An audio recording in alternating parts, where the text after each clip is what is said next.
warahmatullahi wabarakatuh. Selamat siang semuanya. Kita kembali lagi di acara Wednesday about Research and Innovation Graduate School. Perkenalkan, nama saya Kevin Muhammad Lukman. Saya dosen High Quality Talent di Sekolah Pasca Sarjana Universitas Pajajaran. Sebelumnya izinkan saya berterima kasih atas undangannya untuk mengisi acara hari ini. Hari ini saya akan sedikit membagikan materi dengan judul Blue Carbon Research and Innovation to Tackle Climate Change. Semoga ini menjadi materi yang bermanfaat untuk kita menambah ilmu, terutama terkait tema dari ilmu lingkungan. Baik, untuk presentasi hari ini kurang lebih akan terdapat 3 poin besar yang ingin saya sampaikan.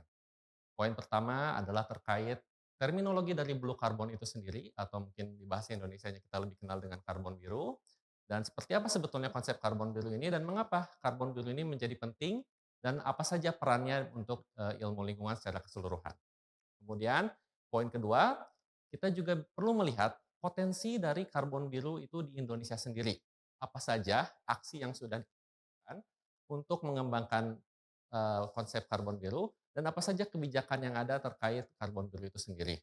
Kemudian di poin terakhir pada presentasi hari ini saya juga akan sedikit membagikan terkait riset-riset apa saja yang sudah ada saat ini dan inovasi apa yang perlu kita kembangkan ke depannya terkait berbagai proyek-proyek yang nanti ke depannya dapat mengembangkan konsep karbon biru di Indonesia dan juga terkait pengembangan keilmuan ini ke depannya. Baik, pertama kita masuk ke karbon biru.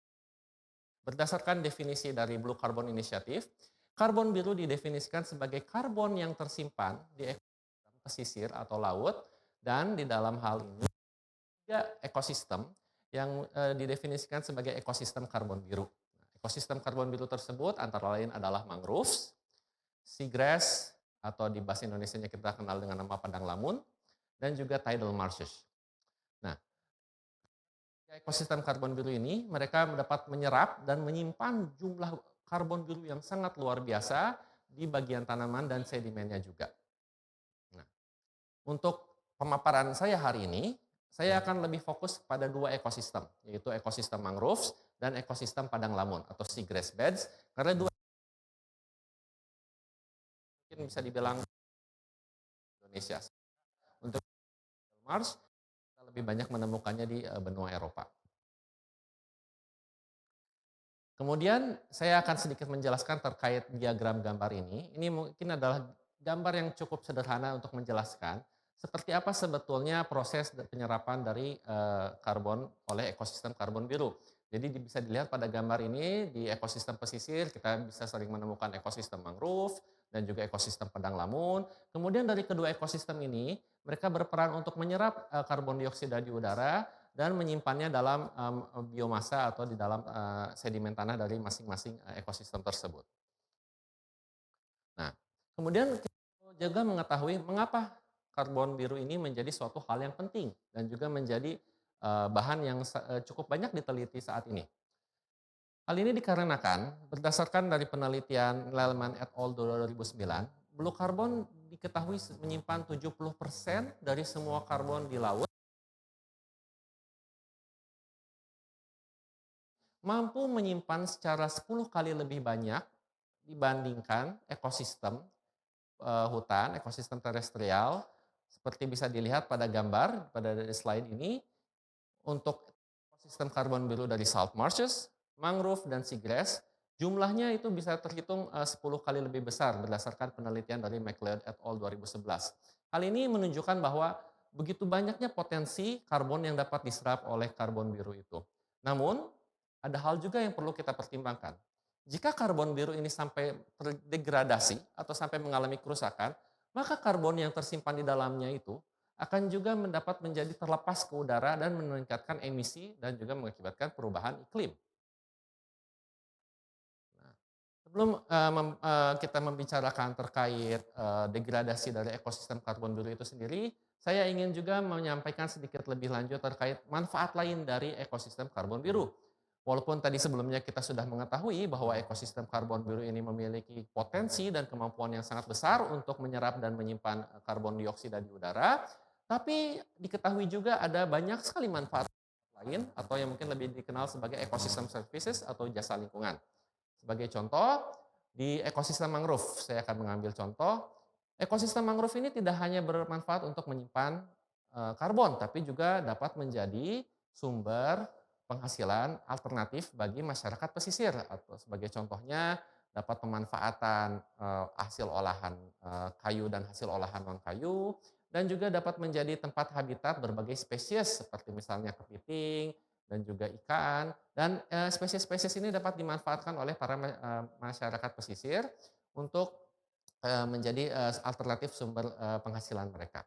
Kemudian terdapat juga jasa, lingkungan terkait misalnya perlindungan pesisir karena diketahui mangrove juga dapat menahan dari, terjangan ombak dan juga mampu mengurangi dampak dari misalnya ada, bencana tsunami.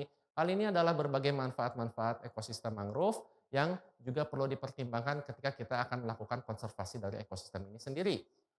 Nah, berdasarkan dari semua poin-poin tersebut, maka ini memberikan sorotan bagi kita akan pentingnya untuk melindungi dan juga melestarikan dari ekosistem karbon dulu itu sendiri. Nah, namun kembali lagi sudah saya sebutkan sebelumnya, ekosistem karbon dulu sendiri ini mengalami banyak tantangan dan juga tekanan. Nah, beberapa misalnya contohnya tekanan yang mengakibatkan degradasi dari ekosistem karbon biru itu antara lain bencana alam seperti taifun dan tsunami. Ini kita bisa lihat juga banyak terjadi bukan hanya di Indonesia, tapi juga di negara lain seperti negara Filipina. Kemudian ada juga terkait tekanan dari alih fungsi lahan. Sebagai contoh, merubah lahan ekosistem karbon biru menjadi misalnya untuk tambak atau juga untuk pengembangan misalnya pariwisata dan pengembangan berbagai kegiatan-kegiatan antropogenik lainnya. Kemudian ada juga tekanan dari fenomena-fenomena alam seperti misalnya coastal erosion, kemudian juga air laut yang semakin asam dan juga naiknya permukaan air laut.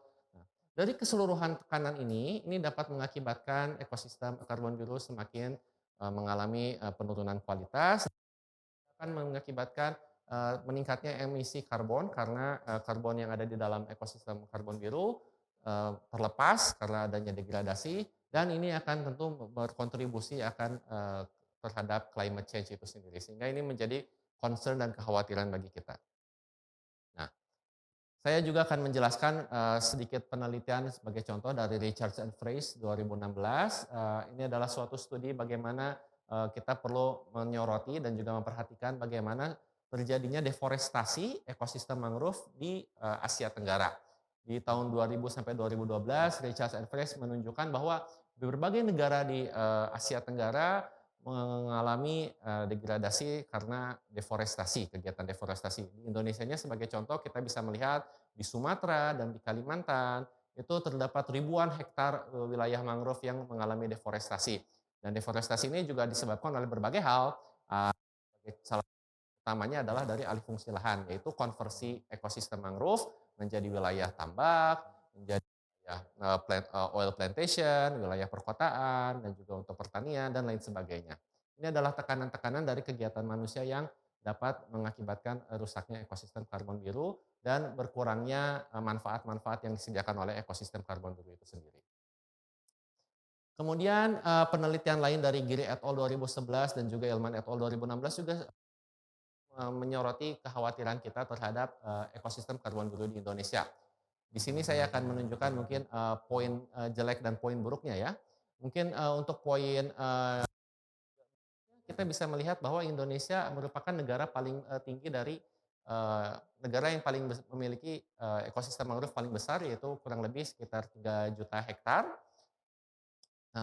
Ini adalah jumlah yang sangat berpotensi besar bagi kita dan juga manfaat masyarakat pesisir untuk dimanfaatkan. Namun, berdasarkan studi dari Illman et al. 2016, dari ekosistem mangrove yang ada saat ini itu sudah mengalami penurunan. Dari tahun 1800, 1900, itu sudah ada banyak maraknya aktivitas tambak dan juga pembalakan liar. Kemudian juga ketika di awal tahun 2000 juga ada fenomena nilai tambak yang meningkat. Hal-hal ini yang juga mengakibatkan memberikan tekanan lebih besar terhadap alih fungsi lahan dan juga degradasi ekosistem mangrove. Ini adalah hal yang perlu kita perhatikan karena dapat mengurangi kualitas dari ekosistem mangrove itu sendiri. Namun hal yang baiknya adalah beberapa tahun terakhir berdasarkan, kebijakan dari pemerintah dan juga kegiatan-kegiatan dari berbagai stakeholders, kita bisa melihat bahwa, wilayah lahan mangrove di beberapa pulau itu juga mulai kembali meningkat dan mengalami, perbaikan. Nah, bagaimana dengan seagrass? Seagrass atau padang lemun juga yang merupakan bagian dari ekosistem karbon biru, ada juga poin baik dan poin buruknya. Sebagai contoh, untuk poin buruknya, penelitian dari Hernawan et al. 2021 menunjukkan bahwa beberapa wilayah seagrass di Indonesia ini membutuhkan restorasi agar kualitas dari ekosistem ini sendiri dapat diperbaiki. Namun di saat yang bersamaan, diketahui kita juga memiliki ekosistem seagrass yang kondisinya bisa dikategorikan menengah. Jadi tidak terlalu bagus dan juga tidak terlalu buruk. Namun ini tentu saja menjadi juga, perhatian bagi kita karena ini perlu diperhatikan lebih lanjut agar ekosistem padang lamun ini tidak mengalami degradasi lebih lanjut dan juga kita bisa mempertahankan atau bahkan jika memungkinkan meningkatkan kualitas dari ekosistem ini sendiri. Kemudian ini mungkin, sedikit penghubung ke bagian berikutnya dari, presentasi hari ini. Jadi kita pertama dari bagian pertama ini kita sudah mengetahui bahwa mangrove dan seagrass ini merupakan ekosistem dari, mangrove dan padang lamun ini memberikan bermanfaat, tidak hanya berkaitan terkait climate change, tapi juga terkait dari kesejahteraan masyarakat pesisir itu sendiri. Sehingga dibutuhkan berbagai kebijakan dan aksi yang dapat mendukung serta melindungi manfaat-manfaat tetap dapat tersampaikan pada masyarakat luas. Baik, untuk di poin kedua dari presentasi hari ini, kita akan melihat lebih lanjut secara spesifik seperti apa aksi negara Indonesia kita lakukan terkait kebijakan ekosistem karbon biru itu sendiri. Nah, di platform internasional Indonesia sudah mengusulkan dan juga mempromosikan terkait tema karbon biru ini di berbagai ajang. Sebagai salah satu contohnya adalah di United Nations Climate Change Conference yaitu di COP25, COP26 dan COP27 terkait berbagai dialog yang berkaitan dengan climate change dan juga kita sudah memfasilitasi berbagai dialog-dialog untuk mengembangkan lebih lanjut terkait tema-tema tersebut. Nah, kemudian lebih lanjut kita melihat target dari Indonesia terkait dari Nationally Determined Contributions atau NDC yang dikaitkan juga dengan mitigasi, adaptasi, dan ketahanan akan perubahan iklim. Di sini kita sudah memiliki berbagai dokumen yang menunjang, sebagai salah satu contohnya kita sudah memiliki roadmap untuk adaptasi perubahan iklim, dan juga berbagai terkait sustainable development untuk climate change. Kemudian kita perlu memperhatikan negara Indonesia memiliki suatu target ambisi untuk meningkatkan penggunaan kaca yang awalnya dari mungkin 29 sampai 31% menjadi 41 sampai 43%. Hal ini perlu dampak negatif dari climate change. Nah, kemudian untuk bisa mencapai hal tersebut, maka kita perlu memanfaatkan bagaimana karbon biru ini dapat digunakan untuk membantu Indonesia mencapai target tersebut. Karena jika hanya menggunakan unconditional kondisi, maka itu hanya akan mencapai 29%. Tapi untuk bisa mencapai 41%, maka dibutuhkan usaha-usaha lebih lanjut yang diperlukan. Nah, dan salah satunya bisa digunakan dari ekosistem karbon biru itu sendiri. Kemudian salah satu poin yang ingin saya soroti adalah terkait peraturan pemerintah, yaitu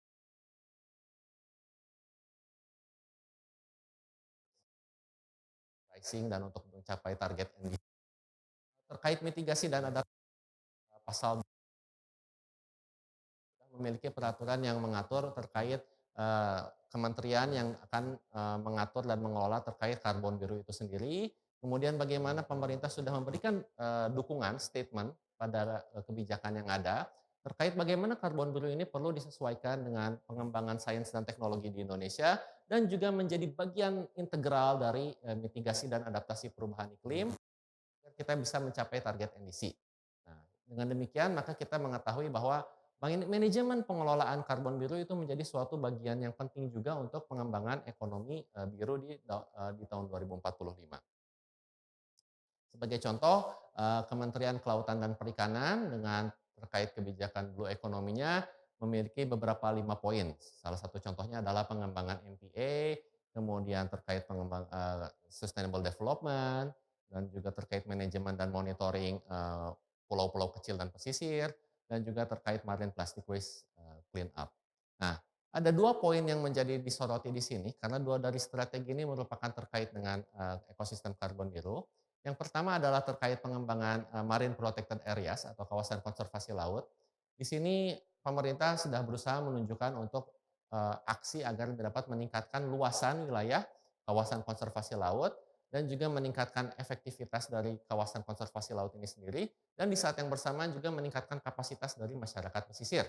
Hal ini penting karena kawasan konservasi laut di Indonesia pada umumnya menjadi rumah bagi ekosistem karbon biru itu sendiri, yaitu mangrove dan padang lamun. Sehingga dengan demikian, jika jumlah kawasan konservasi laut ini bertambah, kita berharap maka ekosistem karbon Indonesia dapat semakin terjaga dan juga dapat semakin memberikan manfaat bagi masyarakat. Kemudian poin kedua dari strategi ini dari strategi blue economy yang berkaitan dengan karbon biru itu sendiri adalah terkait monitoring dan manajemen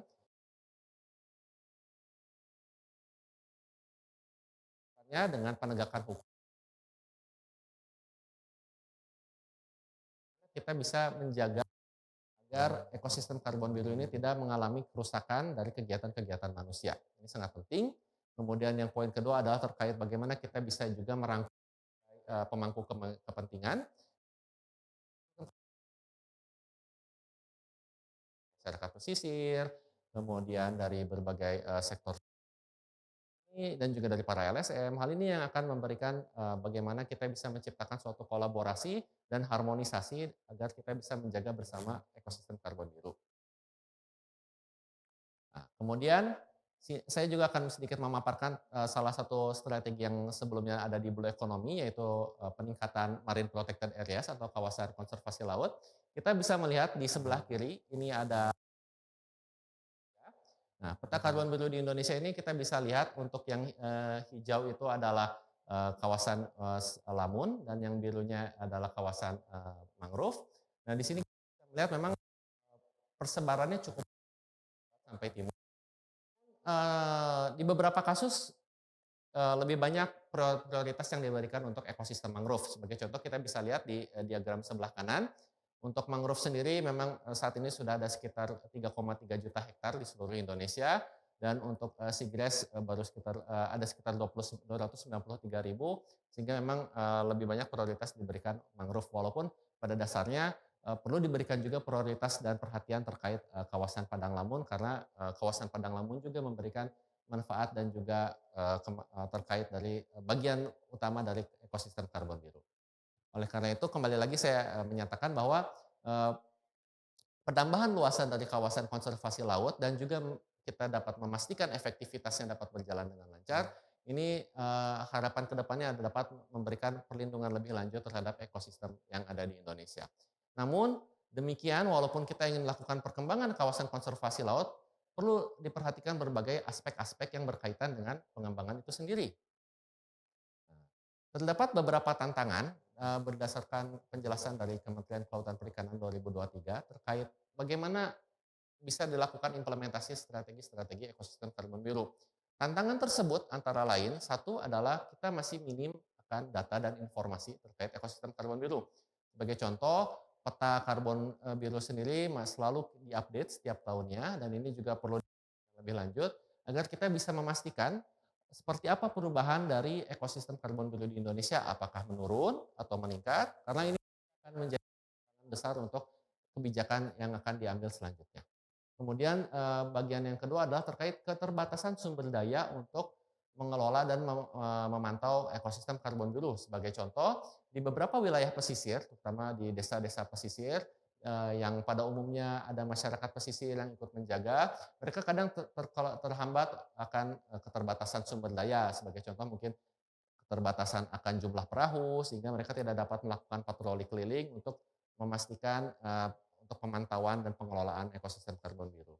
Kemudian juga poin ketiga adalah tantangan bagaimana berbagai wilayah di Indonesia dapat membangun kerjasama dan koordinasi antara berbagai sektor dan juga pemangku kepentingan.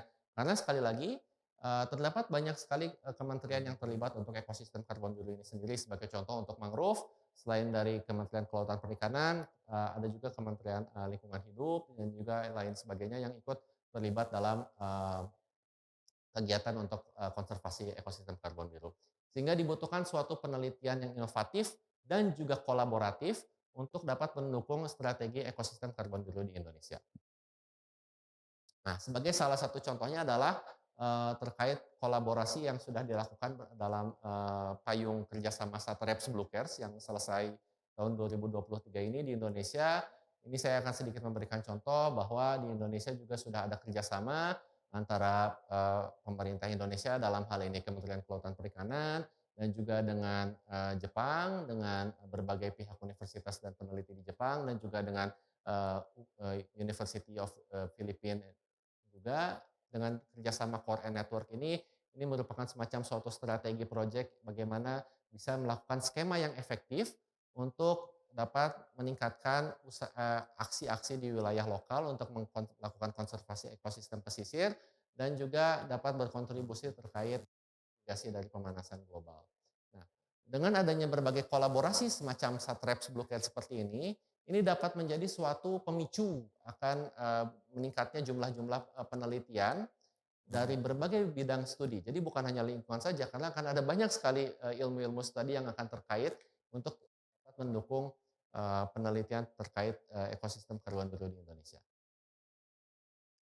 Nah, ini kita memasuki bagian terakhir dari presentasi hari ini, yaitu terkait penelitian dan inovasi apa saja yang sudah ada.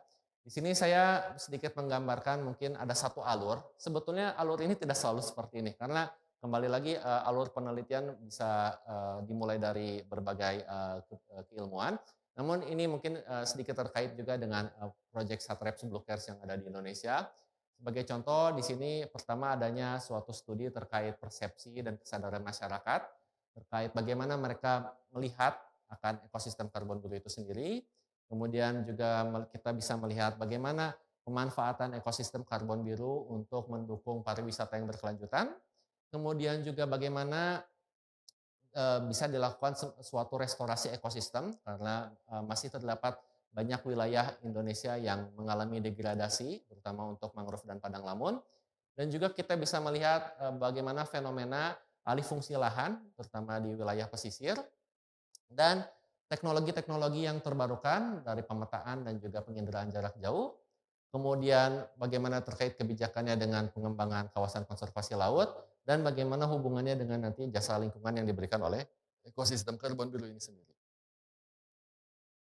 Baik, pertama saya akan menjelaskan terkait satu studi terkait perception and awareness dari Quevedo et al. 2021. Ini adalah suatu studi terkait bagaimana beberapa pesisir dari Filipina dan Indonesia melihat akannya manfaat dari ekosistem karbon biru ini sendiri. Ini adalah suatu studi komparatif yang cukup menarik, karena ada perbedaan antara Filipina dan Malaysia dan Filipina dan Indonesia terkait bagaimana mereka masyarakat pesisir melihat jasa ekosistem yang diberikan oleh mangrove dan padang lamun. Sebagai contoh di Buswanga di Filipina, masyarakat pesisir pada umumnya lebih banyak melihat jasa-jasa ekosistem yang diberikan ini secara merata. Jadi mereka memahami bahwa memang ekosistem mangrove dan padang lamun ini memberikan berbagai banyak manfaat. Namun untuk kasus di Indonesia, yaitu di wilayah Karimun Jawa, Kepulauan Karimun Jawa, masyarakat di sana lebih melihat terkait bagaimana mangrove dan padang lamun ini memberikan jasa menjadi suatu habitat bagi para spesies laut, dan juga terkait bagaimana pemanfaatannya untuk menanggulangi bencana, dan juga terkait manfaat-manfaat terkait cultural services, dalam hal ini terkait manfaat yang dapat diberikan untuk kegiatan pariwisata. Dari hal ini juga studi ini menunjukkan bahwa perlu diadakannya suatu usaha dari berbagai kelompok, karena masih adanya jasa-jasa lingkungan yang belum disadari oleh masyarakat. Sebagai contoh adalah manfaat dari ekosistem karbon biru terkait penyerapan karbon biru itu sendiri. Padahal ini adalah poin utama dari ekosistem karbon biru. Namun masyarakat masih belum menyadari manfaat ini. Karena itu perlu perlu beberapa kelompok masyarakat mungkin seperti pemerintah dan juga nelayan agar mereka dapat memberikan peningkatan pemanfaatan ekosistem karbon biru, dan di saat yang bersamaan juga meningkatkan kesadaran masyarakat secara menyeluruh. Nah, Salah satu, kegiatan yang dapat dilakukan untuk meningkatkan kesadaran masyarakat pesisir adalah melalui suatu kegiatan, eee, pariwisata berkelanjutan di wilayah pesisir. Di sini bisa dilihat sebagai contoh, ini adalah, foto dari, survei di Tanjung Batu, di Kabupaten Berau, Kalimantan Timur. Ketika itu, Project Satrep melihat bagaimana masyarakat di, Tanjung Batu memanfaatkan ekosistem mangrove yang ada di wilayah mereka, kemudian di saat yang bersamaan mereka bisa mendapat manfaat dari jumlah wisatawan yang datang dan di saat yang bersamaan juga, mereka dapat melakukan konservasi. Jadi ini adalah suatu hubungan timbal balik yang unik, karena dapat dilakukan 2 bersamaan, yaitu meningkatkan konservasi dan di saat yang bersamaan juga mampu meningkatkan pendapatan masyarakat melalui kegiatan-kegiatan alternatif seperti ini. Melalui adanya kegiatan pariwisata yang berkelanjutan di wilayah-wilayah ekosistem karbon biru, diharapkan masyarakat juga dapat akan tidak hanya dari kesadarannya, tapi juga dari partisipasinya, sehingga mereka semakin, ikut, dalam berbagai kegiatan yang mendukung konservasi. Pendekatan ini juga dapat meningkatkan kesadaran dan juga dapat, harapannya, mendukung berbagai kegiatan restorasi di berbagai wilayah agar, dapat mendukung kegiatan, pariwisata berkelanjutan. Karena perlu diingat kembali, tidak semua wilayah. Nah, kemudian saya akan melanjutkan terkait, penelitian juga terkait, restorasi ekosistem karena sudah seperti yang saya katakan sebelumnya, bahwa restorasi ekosistem ini penting karena jika kualitas ekosistem karbon biru itu sendiri tidak cukup baik, maka itu tidak, dapat dimanfaatkan oleh masyarakat. Sehingga perlu adanya suatu kegiatan restorasi terlebih dahulu. Ini salah satu contoh yang saya ingat juga ada di Kabupaten Berau, di wilayah Semanggi. Di situ, masyarakat mengalami, fenomena kesadaran yang cukup unik. Karena mereka menyadari manfaat mangrove ini karena mereka sudah melakukan pengerusakan terlebih dahulu. Jadi mereka melakukan pengerusakan dan, alih fungsi lahan mangrove menjadi tambak. Nah, kemudian dari alih fungsi lahan tersebut, mereka merasakan fenomena adanya, frekuensi bencana pesisir yang, lebih meningkat dibandingkan, sebelumnya. Dari situ mereka tergerak kesadarannya dan juga mereka, tergerak untuk melakukan kegiatan restorasi mangrove dan ditransformasikan menjadi suatu kegiatan, pariwisata berkelanjutan. Namun kembali lagi, kegiatan restorasi dan kegiatan rehabilitasi ini membutuhkan waktu yang cukup lama, sehingga dibutuhkan pendampingan juga dari berbagai, pihak dan pemangku kepentingan. Nah, salah satu penelitian yang cukup perlu kita perhatikan terkait, restorasi ekosistem ini adalah, kita perlu memperhatikan apa saja faktor-faktor kunci yang menentukan keberhasilan dari restorasi mangrove. Sebagai contoh, beberapa penelitian menunjukkan bahwa untuk melakukan restorasi mangrove yang berhasil, diperlukan suatu pendekatan yang fleksibel dan juga pendekatan yang lokal, yaitu lebih memperhatikan secara spesifik karakteristik masing-masing wilayah dari segi geomorfologi, dari segi status, kepemilikan, dan juga dari status, apa yang mengakibatkan perubahan alih fungsi lahan di wilayah tersebut. Dari sini kita memahami bahwa, salah satu, faktor yang perlu kita perhatikan sebelum melakukan restorasi adalah memperhatikan terlebih dahulu apa yang menjadi penyebab utama terjadinya alih fungsi lahan dari mangrove menjadi, alih fungsi lahan yang lain. Nah, untuk bisa memahaminya maka kita perlu melakukan studi terkait, alih fungsi lahan.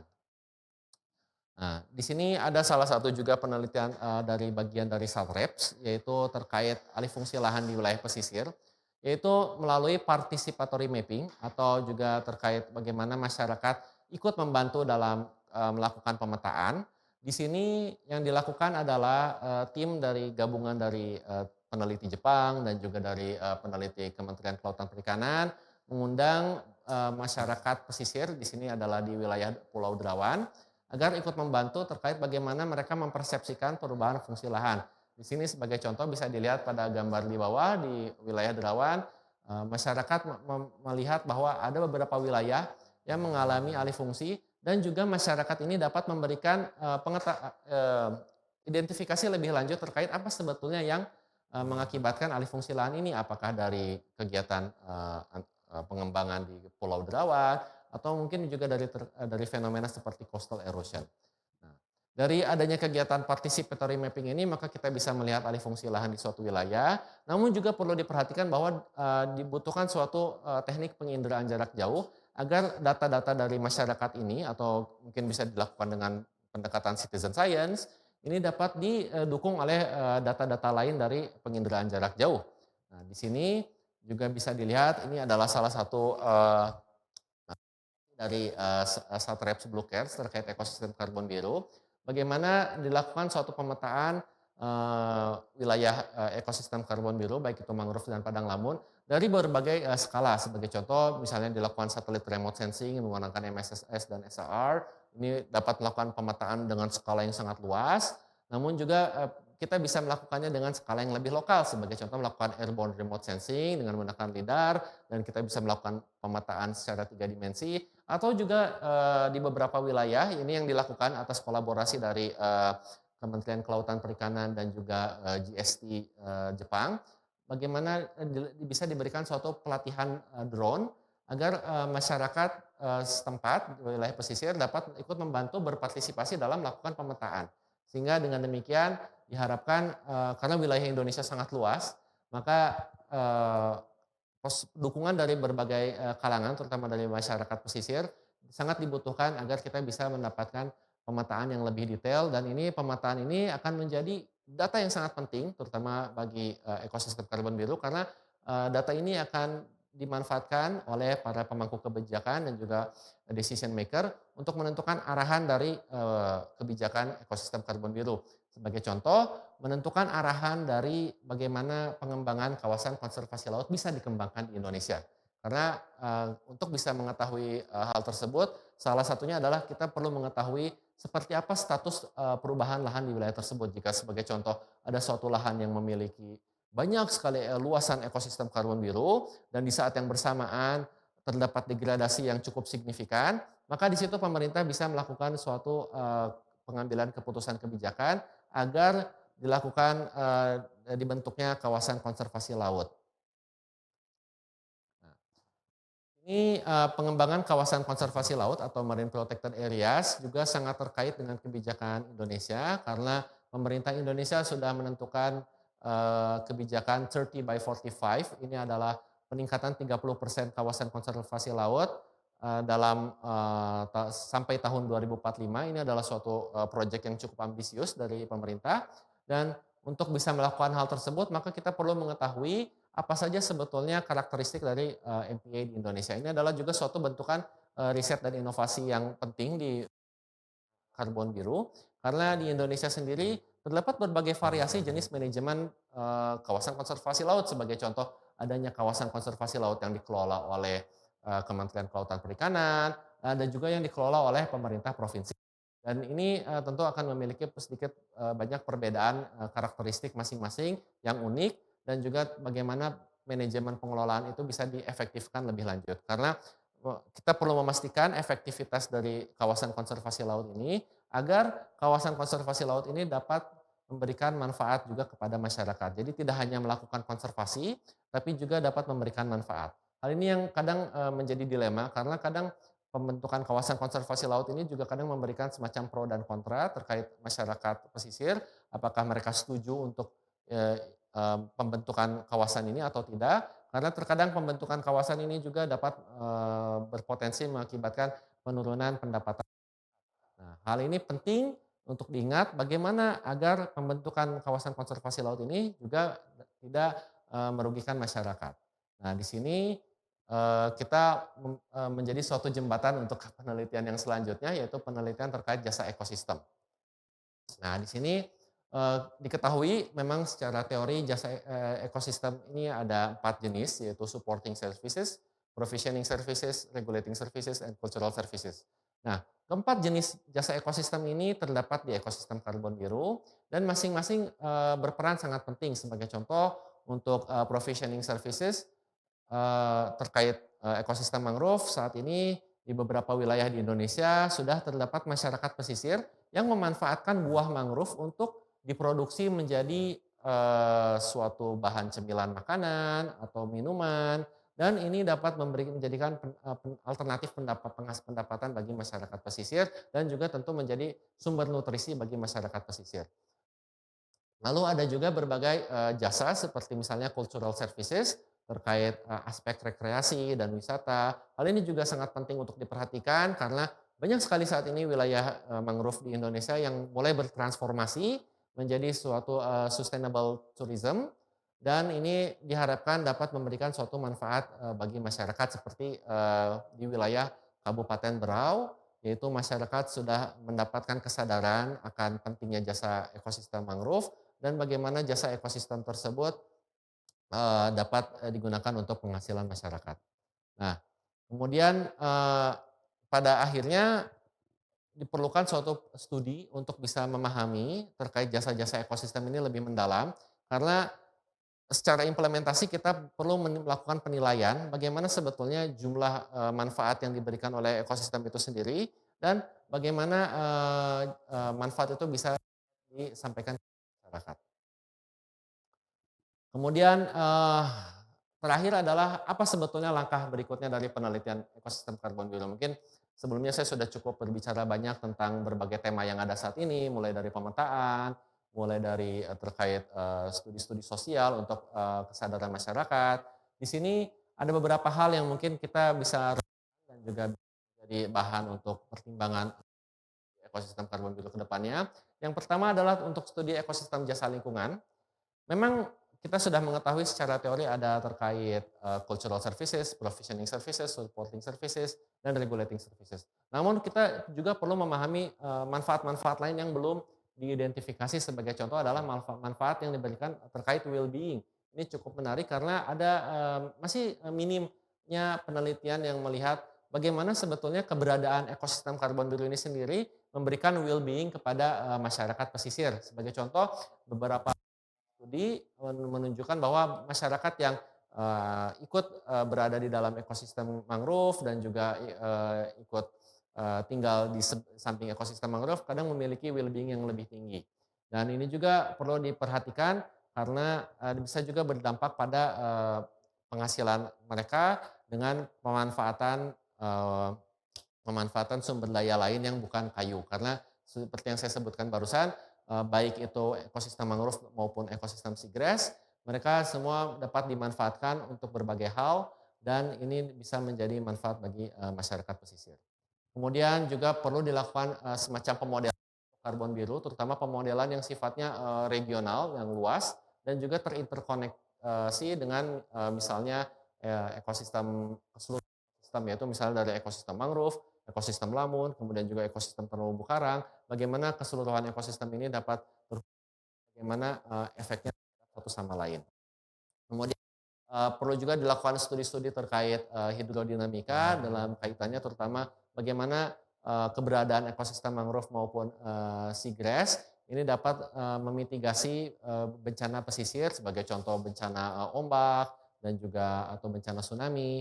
Ini juga sering menjadi perdebatan karena walaupun kemudian perlu juga dilakukan kebijakan di Indonesia sebagai contoh bagaimana nanti skema carbon pricing dapat diterapkan di Indonesia, terutama untuk di ekosistem karbon biru. Karena mungkin untuk hutan atau terestrial kita sudah mengetahui misalnya ada berbagai skema seperti REDD+, dan lain sebagainya. Dan ini bagaimana di Indonesia untuk ekosistem karbon biru dapat diterapkan.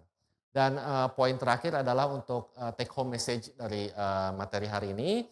Ini menunjukkan bagaimana ekosistem karbon biru walaupun hanya ada di pesisir, tapi ekosistem ini membutuhkan suatu kolaborasi dan ini saya harapkan materi hari ini dapat memberikan motivasi bagi kita agar kita dapat berkolaborasi antar berbagai bidang keilmuan.